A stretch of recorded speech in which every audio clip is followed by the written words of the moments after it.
We're on the air 3 days so far, and we've already got ourselves an exclusive. It's a photographic image that appears to undercut the well-crafted focus group tested image of John McCain being pushed on the American people by his campaign. The next time you hear McCain described as an anti-lobbyist reformer, the man fighting against entrenched interest in Washington who rebuffs celebrity, perhaps this is the photo that should come to mind. Now, this was obtained exclusively by The Nation magazine, which will publish the photo widely tomorrow in its new edition. The magazine reports that it was taken on August 29, 2006 in Montenegro. It seems to be confirmation of an encounter that's been reported on in Vanity Fair and the Wall Street Journal. On the right-hand side, that appears to be John McCain in the purple baseball cap. Purple is the color of his beloved Arizona Diamondbacks, I'm just saying.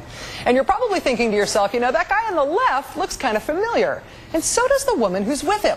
The woman there is Hollywood star Anne Hathaway. Princess Diaries, Devil Wears Prada? Right. The guy on the left is her then boyfriend, Italian entrepreneur Raffello Folleri. The reason that Raffello looks familiar is because he pled guilty today to conspiracy to commit wire fraud, 8 counts of wire fraud, and 5 counts of money laundering. He is headed for the Crowbar Hotel, the Pokey. The feds busted Mr. Folleri because he posed as the CFO of the Vatican in order to win friends in high places and then take their money. That takes us back to the photo. Why exactly is the senior senator from Arizona apparently boarding this yacht in Montenegro on his 70th birthday with a soon-to-be busted Italian con man?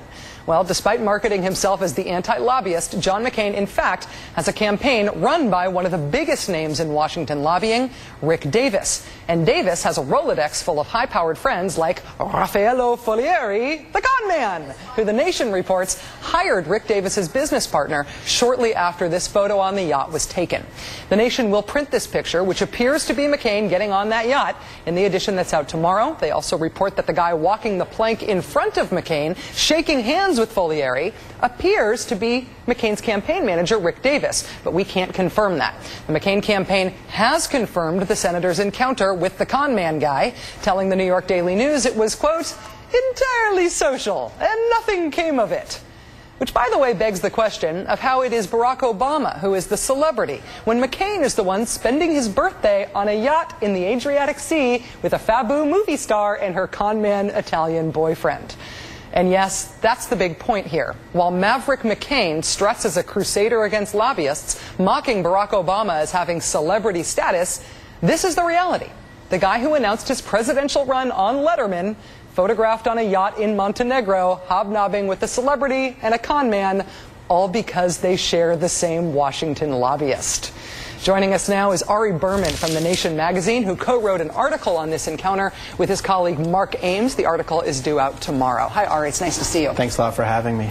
So, what was John McCain doing on that yacht? Well, that's a very good question. John McCain was in Montenegro as part of a trip there with a bunch of Republican senators celebrating Montenegrin independence. Montenegro had just become independent, but he seemed to have found time while on that visit for a little birthday celebration. And he chose to have his birthday celebration, of all places, as you point out, with an Italian playboy and his movie star girlfriend on a yacht with champagne and cake. And it's kind of an interesting indictment of McCain, because he's been going around talking about what a celebrity Barack Obama is, but apparently he has a bit of a celebrity fetish himself and a little bit of a taste for the glamorous as well. Well, there's the culture issue here, and whether or not John McCain really is the man of the people, the anti-lobbyist crusader that he's portraying himself to be. There's also the photographic evidence contact with this guy who has just pled guilty as a con man, bilking people out of money, misrepresenting his ties with the Vatican, of all places.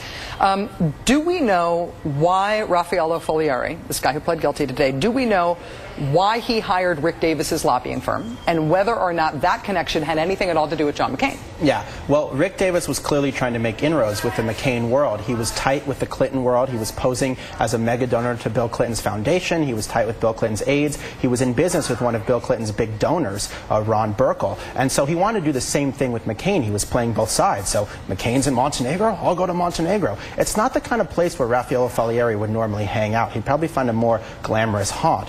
So we think he was there because McCain was there. And what happened after that yacht party with McCain is he ended up sending Rick Davis business information, trying to get an investment firm that Rick Davis represented to invest with his own investments. And then a month later, in February 2007, actually hired, according to the Daily News, New York Daily News, actually hired Rick Davis's business partner from his lobbying firm, Davis Manafort, a man by the name of Rick Gates. There are now two Ricks in this story. Just to make it that much more confusing. Well, we here at the Rachel Maddow Show, we here at MSNBC called the McCain campaign for comment on this. We have not yet heard back from them. We're still hoping that they will give us a comment or make somebody available from the campaign to talk about McCain's involvement with this guy, especially now that he's looking at 5 years in prison. What did the McCain campaign tell you about this meeting? Well, they haven't told us anything. I talked to Tucker Bounds very quickly on the phone today. He told me to send him an email. I sent him an email. I then sent him another email, told him I was probably going to go on TV and talk about this. Haven't heard back. Tucker, if you're watching, give me a call. He's very busy, I'm sure. I imagine. Ari Berman from The Nation magazine, it's great to have you here. Congratulations on the scoop. Thanks a lot, and I should also thank Mark Ames, who worked with me on the story and actually obtained the photo. Very good.